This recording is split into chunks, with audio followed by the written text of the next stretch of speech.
Sahabat Al-Ma'tuk, mari berdonasi untuk keperluan serta kegiatan media Al-Ma'tuk agar kami dapat selalu menyajikan tayangan-tayangan yang bermanfaat bagi umat muslim. Caranya mudah, silakan klik link yang ada di kolom deskripsi atau scan barcode donasi yang berada tepat di layar Anda.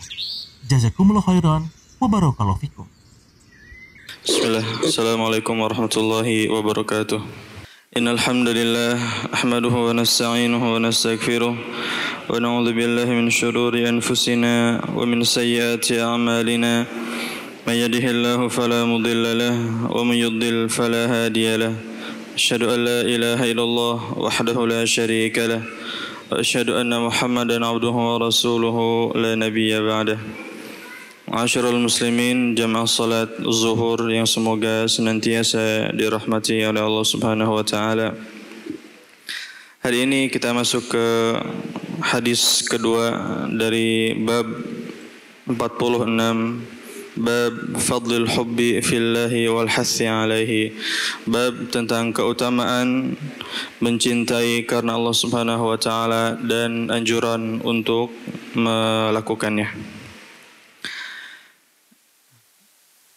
Hadis ini diriwayatkan oleh Abu Hurairah radhiyallahu taala anhu bahwasanya Rasulullah sallallahu alaihi wasallam bersabda, "Sab'atun yudhilluhumullahu fi dhillihi yauma la dhilla illa dhilluh."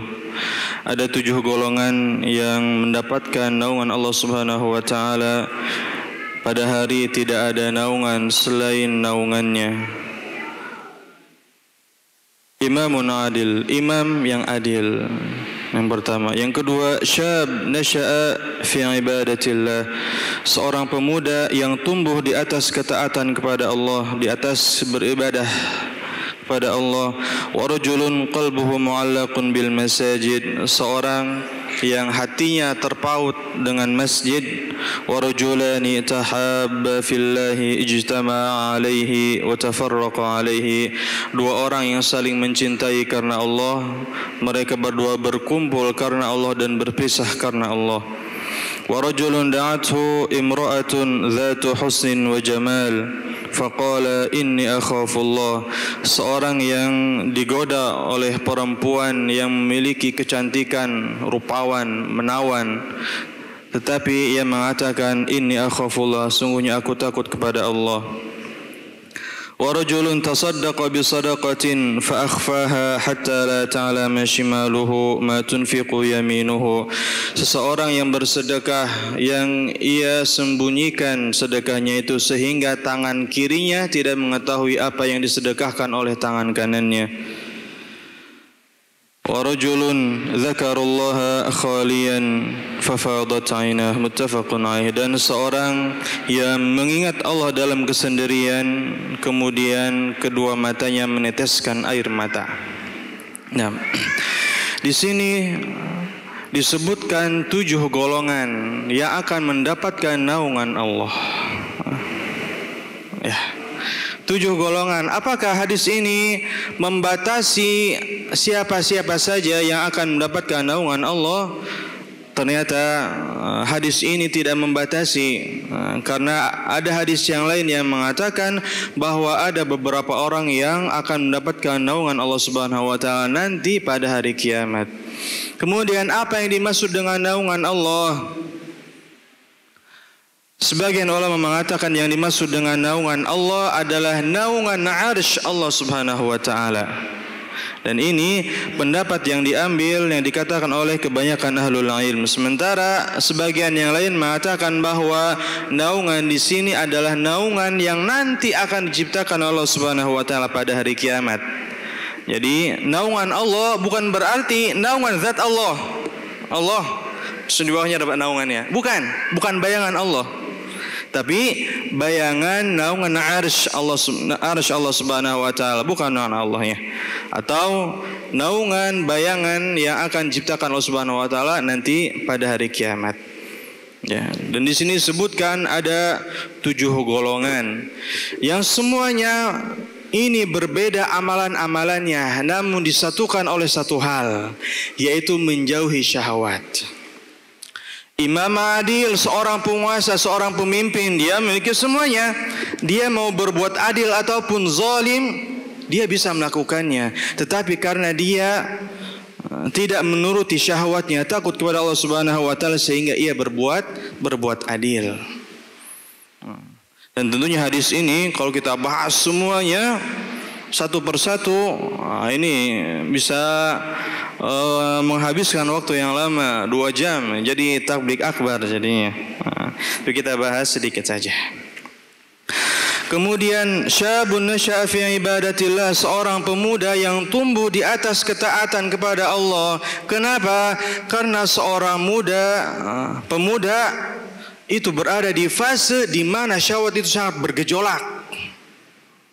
Sehingga ketika ia meninggalkan naungan syahwatnya, Allah Subhanahu wa taala ganti dengan naungan arsy-Nya yang lebih kekal sampai ia masuk surga.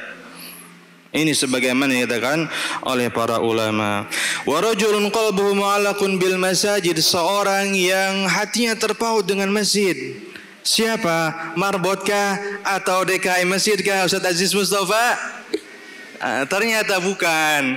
Maksudnya adalah orang yang merasa nyaman ketika berada di masjid untuk sholat, baca Quran, ibadah, zikir dan yang lainnya. Ba'da KBM jam 12 teng, rasanya mau ke masjid. Kenapa? Nggak tahu, nyaman di masjid itu daripada tidur di kelas misalkan nunggu qomat. Rasanya mau terus langsung ke masjid untuk sholat, menunggu sholat zuhur. Lihat keutamaan menunggu sholat. Nah, kita menunggu iqamat itu dicatat sebagai pahala melaksanakan sholat. Kemudian ba'da sholat kita duduk di majlis yang kita sholat di situ, akan dimintakan ampunan oleh para malaikat. Para malaikat bersalawat kepada orang yang duduk di majlisnya yang dipakai untuk sholat di situ, sampai dia keluar atau sampai batal wudunya. Keutamaan yang sangat agung. Jadi maksudnya di sini adalah orang yang terpaut hatinya dengan masjid, ya, ingin melaksanakan ibadah di masjid, sholat berjamaah selalu ia jaga di masjid dan seterusnya. Wa rajulani tahabba fillahi ijtama'a alaihi wa tafarraqa alaihi, 2 orang yang saling mencintai karena Allah Subhanahu wa taala. Mereka berkumpul karena Allah dan berpisah karena Allah. Dan ini syahid dalam hadis pembahasan kita, yaitu mencintai karena Allah Subhanahu wa taala. Jadi berteman itu benar-benar murni karena Allah. Kita membantu dia, kemudian menolong dia, kemudian memberi dan seterusnya murni karena Allah Subhanahu wa taala, tidak mengharapkan imbalan. Ya, makanya ada salah satu ucapan seseorang yang mengatakan rubba akhil laka lam talidhu ummuk. Bisa jadi ada saudaramu tetapi ia tidak dilahirkan oleh ibumu. Maksudnya apa? Seperti ini kurang lebih. Saudara karena Allah Subhanahu wa taala. Wa rajulun da'atu imra'atun dhatu husnin wa jamalin, seorang yang digoda, diajak oleh perempuan yang cantik, jelita, menawan. Di hadis yang lain disebutkan memiliki kedudukan, namun laki-laki ini menolak, mengatakan inni akhafullah. Padahal sedang berdua-duaan, tidak ada orang yang lain, tidak ada yang melihat, tetapi dia takut kepada Allah Subhanahu wa taala. Ini akhafullah, bukan ini kesempatan, ini akhafullah. Nah. Kemudian warajulun tasaddaqa bisadaqatin fa akhfaha hatta la ta'lama shimaluhu ma tunfiqu yaminuhu. Ini kiasan. Maksudnya sedekah tapi dia sembunyikan, dan ini adalah sedekah yang paling afdal. Kita bersedekah namun tidak ada orang yang mengetahui. Walaupun sedekah bil jahri, sedekah diperlihatkan kepada orang lain, ini boleh kalau ada maslahatnya. Tetapi sedekah dengan sir, dengan sembunyi, tidak diketahui oleh orang lain, ini lebih ikhlas, lebih afdal. Maka dianjurkan kalau kita mau sedekah jangan diceritakan kepada orang lain. Update status WhatsApp, Update apa? Bukti transfer alhamdulillah bisa sedekah ke masjid sekian 1 juta. Jangan seperti itu. Harusnya disembunyikan. Wa rajulun dzakarallaha khaliyan fafadat 'aina. Seorang yang mengingat Allah, berzikir kepada Allah, kemudian tidak terasa matanya meneteskan air mata. Kenapa? Karena takut kepada Allah Subhanahu wa taala, muhasabah diri. Dan kita dianjurkan untuk bermuhasabah diri kapan? Kapan saja, terutama sebelum tidur. Kita muhasabah apa saja yang sudah dilakukan, ibadah apa saja yang dilakukan, atau kira-kira hari ini berbuat maksiat apa saja, sehingga kita harus beristighfar kepada Allah Subhanahu wa taala. Allah Subhanahu wa taala mengatakan, innamal mu'minuna alladhina idza dzukirallahu wajilat qulubuhum wa idza tuliyat 'alaihim ayatuhu zadatum imana wa 'ala rabbihim yatawakkalun. Sungguhnya orang-orang yang beriman adalah orang yang ketika disebutkan nama Allah maka hati mereka bergetar, takut kepada Allah Subhanahu wa taala. Wa idza tuliyat 'alaihim ayatuhu zadatum imana.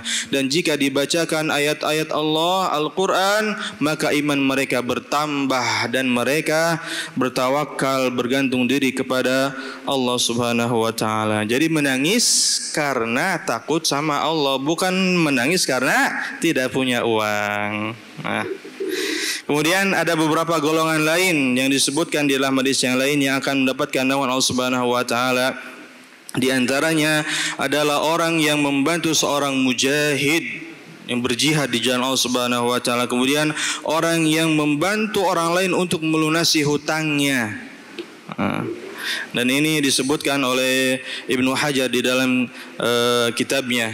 Itu tanda-tanda atau amalan-amalan yang akan mengantarkan kepada naungan Allah Subhanahu wa taala. Ini yang bisa disampaikan pada kesempatan kali ini, semoga bermanfaat dan semoga Allah Subhanahu wa taala memberikan kita naungan arsy-Nya di hari kiamat yang mana tidak ada naungan selain naungannya. Allahumma amin. Subhanakallahumma wa bihamdika asyhadu an la ilaha illa anta astaghfiruka wa atubu ilaik. Wassalamualaikum warahmatullahi wabarakatuh. Bagi umat muslim, caranya mudah. Silakan klik link yang ada di kolom deskripsi atau scan barcode donasi yang berada tepat di layar Anda. Jazakumullah khairan wa barakallahu fikum.